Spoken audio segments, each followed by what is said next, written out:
Une campagne assez insaisissable, rien à voir en tout cas avec 2007. L'intérêt des Français pour la présidentielle est tout relatif. Certains parlent même de saturation. Et les vacances de Pâques pourraient aussi avoir un impact sur la mobilisation. À Roubaix, ville coutumière des records d'abstention, on a voulu réveiller les consciences. Nous sommes à 3 semaines du premier tour. Caroline Arnold et Serge Rosenstrauch. Alors j'accuse les politiques de ne pas mettre suffisamment de moyens pour lutter contre l'échec scolaire.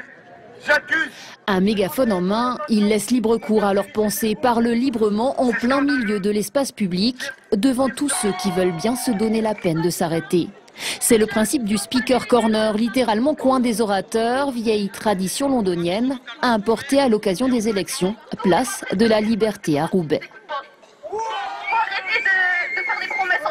C'est juste la veille des élections. Si aujourd'hui j'ai décidé de prendre le mégaphone, c'est pour représenter les jeunes, pour représenter tous ceux qui sont ici et qui sont victimes de discrimination. Parce qu'on a souvent tendance à dire que la jeunesse, on est bon que à faire de la délinquance, des criminels. Mais nous, on est prêts à bouger et c'est là où on veut se faire entendre. Et ils sont nombreux dans la plus jeune ville de France à se sentir incompris, invisibles même pour les politiques.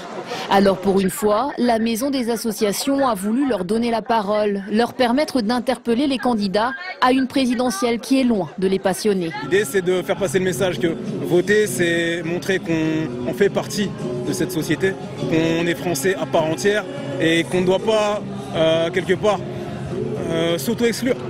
Car Roubaix la jeune est aussi capitale régionale de l'abstention, 27% au premier tour des présidentielles de 2007, 72% à celui des dernières régionales. Depuis 10 ans, certes on interpelle les habitants, les citoyens, mais on interpelle aussi les politiques. Et les politiques ne changent pas, ils continuent d'avoir les mêmes pratiques un peu, je veux dire, distantes, enfin voilà, par rapport à la population. Et le problème reste le même aujourd'hui. Pas question pourtant de baisser les bras. Jamais les initiatives n'ont été aussi nombreuses à Roubaix pour tenter de mobiliser les électeurs.